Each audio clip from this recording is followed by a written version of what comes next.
So what are we talking about today, Jeff? Abby, we're going to talk about interest. That honestly sounds kind of boring. But it's not. Why? Because have you ever thought about making a purchase that costs hundreds or thousands of dollars, but you don't want to do it because of the interest rates that you're going to pay? Absolutely. So of course. So what if I told you that you could actually do that, roll it for years, and never pay a penny? All right, I'm intrigued. I'll bite on that. Got your attention? Yeah. All right.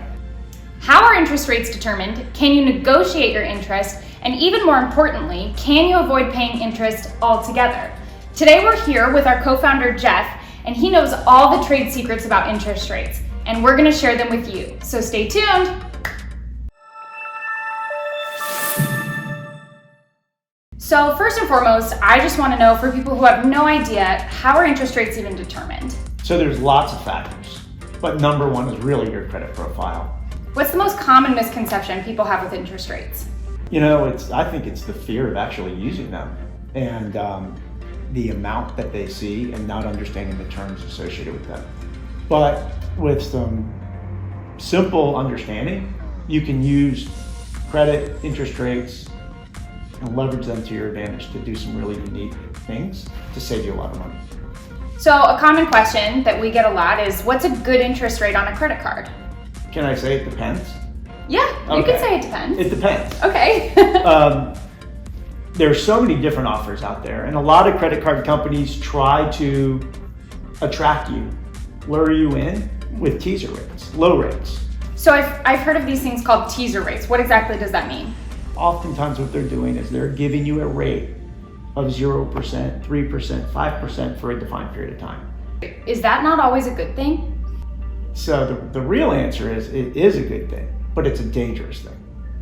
Because what most people don't understand is what those triggers are, because it will adjust. Oftentimes, pretty much all the times, those interest rates that are zero are going to adjust 6 months, 9 months, 12 months, at most probably 18 months. So what happens when your interest rate adjusts? What exactly does that mean?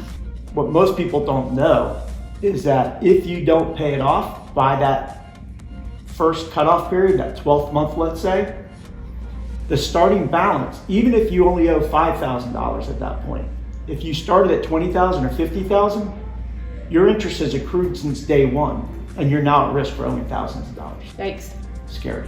So take $20,000 at a 20% interest rate, talking thousands of dollars.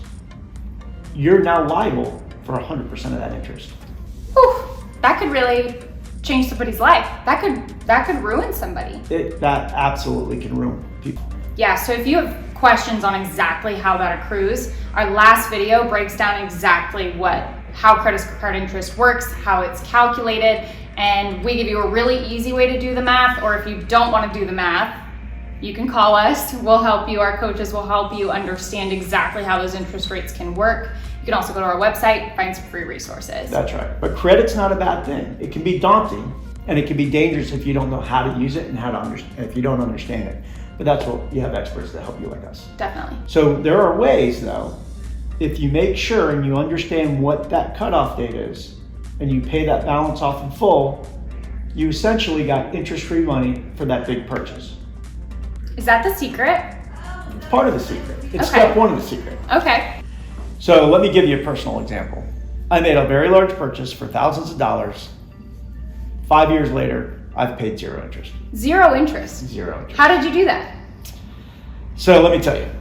So let's say you made a purchase for $20,000, and let's say in the first 12 months you were able to pay down a couple $1,000s on it. 60 days before that teaser rate was gonna end, find your solution, apply. Typically, if you got good credit, you're gonna get approved. You roll that remaining balance. Let's say it's down to $18,000. You now roll that, you've paid no interest on the 20. You roll the 18 for another 18,000 for another 12 to 18 months. Each year, you pay that down. And next thing you know, let's say your strategy was to pay that off in 4 or 5 years. You do this, in 4 or 5 years, you've paid zero interest on a $20,000 purchase or whatever it may be. Very sneaky. It's sneaky, but legal, legitimate. Yeah. There is a risk. And what people need to understand, there's two risks really in the big scheme. The first is your credit score. Every time you open up a new credit product, have the inquiry, open up that new line, it's going to adversely impact your credit score. You just need to know that going in and make sure you're continuing to do things to optimize your score. And there's tips and strategies we can do to help you there. So if you have one tip for somebody who's thinking about getting a credit card, trying to understand, maybe they have a balance on one, trying to understand balance transfers, what would your tip for them be? Get the best terms you can possibly get out of the gate. This is really a strategy. So if you can get a low interest rate and not have to do any of these things, that's great. But understand the terms and get the option that's best suited for you and what you're capable of doing, what you can afford. There are creative solutions to basically leverage the system financially to your advantage. If you have any questions on interest rates, please drop them in the comments below. We want to get those answered for you. That's all we have for today. So we're just here to help you get the credit you deserve. That's it. Yeah.